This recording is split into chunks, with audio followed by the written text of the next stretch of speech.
Beaucoup des enfants de Dieu ne veulent plus entendre le mariage qu'ils ont demandé à Dieu. Beaucoup vivent déjà dans les concubinages. Beaucoup vivent dans l'impudicité. Beaucoup vivent dans les dérèglements. Plusieurs se sont rétrogradés dans la vie chrétienne. Ils commencent à faire n'importe quoi parce qu'ils ne veulent plus entendre la réponse de Dieu dans la prière. Ils ne veulent plus parce que, sous prétexte que Dieu tarde à leur répondre, voilà pourquoi ils vivent maintenant dans tout ce qui est du monde. Nous savons, nous les chrétiens, lorsque nous demandons quelque chose à Dieu, lorsque nous prions Dieu, nous lui demandons quelque chose, Dieu n'exauce pas nos prières parce que nous lui avons demandé quelque chose. Mais Dieu exauce nos prières, Dieu écoute nos prières, il nous donne l'exaucement selon sa volonté et selon son temps. C'est ça le problème. Bible, prenons 1 Jean. 1 Jean chapitre 5 à partir du verset 14. La Bible dit ceci. Et c'est ici l'assurance que nous avons en Dieu. Que si nous demandons quelque chose selon sa volonté, il nous exauce. Donc la prière ne peut être exaucée selon la volonté de Dieu. Dieu ne peut exaucer nos prières selon sa volonté. Ce n'est pas selon nos volontés, mais selon sa volonté, sa propre volonté.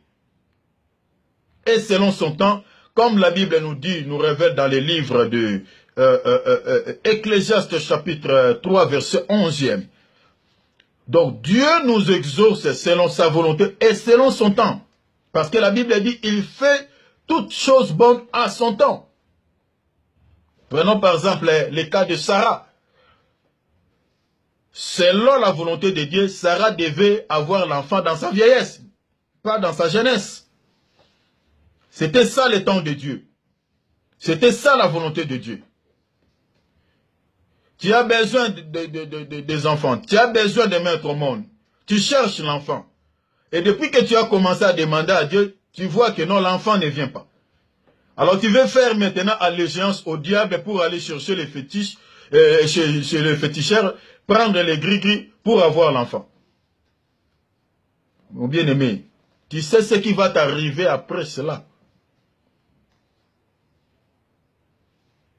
C'est le cas de beaucoup de personnes aujourd'hui qui vivent comme des mondains, qui vivent comme des païens. Pourquoi? Ah non, Dieu tarde à répondre ma prière. Ah, ça prend du temps. Ah, Dieu ne m'exauce pas. C'était ça le cas des enfants d'Israël. C'était ça le cas des enfants d'Israël. Parce que Moïse tardait à descendre. Parce que Dieu n'intervient pas vite à ta situation. Parce que Dieu n'intervient pas vite à te répondre. Voilà pourquoi aujourd'hui tu te retrouves peut-être dans cette situation que tu es maintenant. C'est ça un problème. Dieu fait toutes choses bonnes en son temps. Sarah ne devait mettre au monde que dans sa vieillesse. C'était ça le temps de Dieu. Tu as besoin d'enfants. Attends. Attends. Attends le temps de Dieu. Attends le temps de Dieu. Pourquoi tu dois faire allégeance au diable? Pourquoi tu vas aller chercher les féticheurs? Pourquoi tu dois aller chercher les marabouts? Pourquoi? Est-ce que Dieu est incapable de te donner l'enfant? S'il a donné à Sarah, s'il a donné à Anne, s'il a donné à la femme de Manoach, seras-tu incapable aujourd'hui de te répondre, de te donner l'enfant? Non, ma soeur. Ou de te donner le mari? Non. De te donner la femme? Non, mon frère.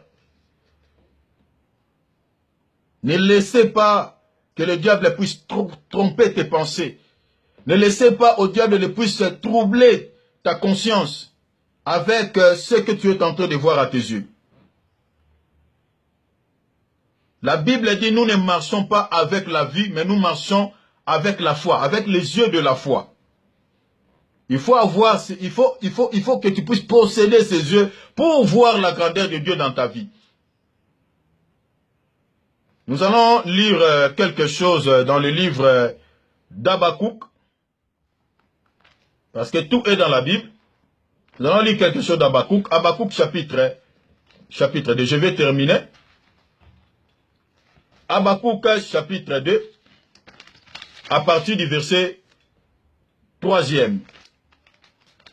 Donc, on lit le verset, on commence à partir du verset 2. On commence à partir du verset 2. La Bible dit ceci. L'Éternel m'adressa la parole et il dit, écris la prophétie, grave-la sur des tables, afin qu'on la lise couramment. Déjà ici, je vais épingler une chose. La prophétie dont le Seigneur parle ici, oui. Au fait, la prophétie par excellence, c'est la parole de Dieu. Bien qu'il y a la prophétie dont, mais ici, je vais épingler une chose, que la prophétie par excellence, c'est la parole de Dieu. C'est la seule prophétie qui ne trompe jamais. Parce qu'une personne peut prophétiser par audace, une personne peut prophétiser par sentiment. Mais la prophétie qui ne peut jamais te tromper, c'est la parole de Dieu, c'est la Bible. Donc, toutes les promesses des enfants de Dieu se trouvent dans la parole de Dieu. Alors, la Bible, verset 3, la Bible dit, car c'est une prophétie dont le temps est déjà fixé. Elle marche vers son terme et elle ne mentira pas. Voilà. Donc, Dieu ne ment jamais. Donc, tout ce que Dieu a dit dans sa parole, Dieu ne ment jamais. Il n'est pas le fils de l'homme pour nous mentir. Il n'est pas le fils de l'homme pour se repentir. Donc si Dieu a donné des femmes, des enfants dans la Bible, il peut aussi te donner aujourd'hui. Si Dieu a donné le mari à d'autres femmes, il peut te donner aussi aujourd'hui. Si Dieu a donné les hommes à d'autres femmes, il peut te donner aussi aujourd'hui. Donc tout ce que Dieu a fait dans la Bible, ou il a fait quelque part dans ce monde, il peut le faire aussi aujourd'hui, dans ta vie. Donc Dieu ne ment jamais. Tout ce qu'il a dit dans sa parole, il est fidèle pour l'accomplir dans nos vies. La Bible dit, cette prophétie, elle ne mentira pas. Donc la parole de Dieu ne mentira jamais. Tout ce que Dieu nous a dit dans sa parole, il ne mentira jamais. Il l'accomplira, il le réalisera. Il ne faut pas tenir compte, ici je m'adresse aux femmes stériles, je ne sais pas pourquoi je parle, peut-être tu es dans une situation quelconque. Alors, je vais te dire ma soeur, ne faut pas pleurer, ne faut pas mettre en tête ce que la médecine dit. La ménopause, en Dieu, dans la Bible, en fait, la ménopause dans la Bible n'existe pas. Ça, c'est la première des choses. Parce que Sarah a eu l'enfant dans sa vieillesse. Il était à peu près, elle avait au moins 90 ans. Donc, c'est-à-dire, selon la médecine, elle avait ménopause au carré. Donc, la ménopause dans la Bible n'existe pas. Donc, il ne faut pas mettre dans ta tête que non, j'atteins déjà 40 ans, 45 ans, je ne peux plus mettre. Non, non, non, non, non. Chez Dieu, la ménopause n'existe pas. La ménopause chez Dieu n'existe pas. Donc, crois que Dieu peut te donner l'enfant, même à l'âge dépassé, même si tu dépasses 50 ans, 60 ans, Dieu peut te donner l'enfant. Donc, voilà, c'est ça la vérité biblique. Alors, la Bible dit que cette prophétie ne mentira jamais. Et la Bible continue à dire, si elle tarde, voilà. Donc, c'est-à-dire, Dieu peut prendre le temps pour nous répondre. C'est-à-dire, Dieu peut avoir un peu de retard, selon lui. Il sait pourquoi je tarde à lui répondre. Il sait pourquoi je tarde à exaucer la prière de cet enfant.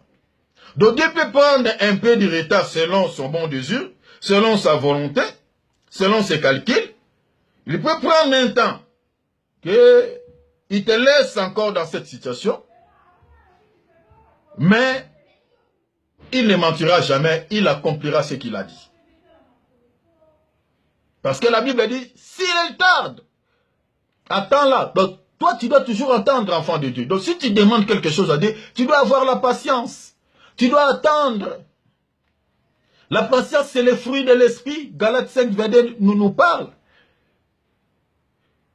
Si Dieu nous donne ses fruits, C'est parce que c'est pour ne pas perdre nos foi, pour ne pas perdre notre confiance que nous avons envers lui. Pour que nous puissions toujours demeurer, nous puissions toujours attendre, avoir l'esprit de patience, d'attendre toujours. Parce qu'il est fidèle. Il ne ment jamais. Il accomplira tout ce qu'il nous a dit dans sa parole. La Bible dit, si elle tarde, attends-la. Toi qui souffres, mon bien-aimé, tu es déjà là en train de dire que non, je dois maintenant me comporter comme tout le monde. Non, ne cède pas au diable. Sois patient. Attends. Ce que Dieu t'a dit, il l'accomplira, il le réalisera. Attends. Soyez patient. Il fait toutes choses bonnes. La Bible dit, toute chose est bonne à son temps. Et tout ce que Dieu fait pour nous est bien, est bon. La prophétie, les promesses de Dieu peut prendre du temps. Les promesses de Dieu peut avoir un peu du retard par rapport à Dieu lui-même, comme la Bible nous dit. Mais cette prophétie, ces promesses se réaliseront.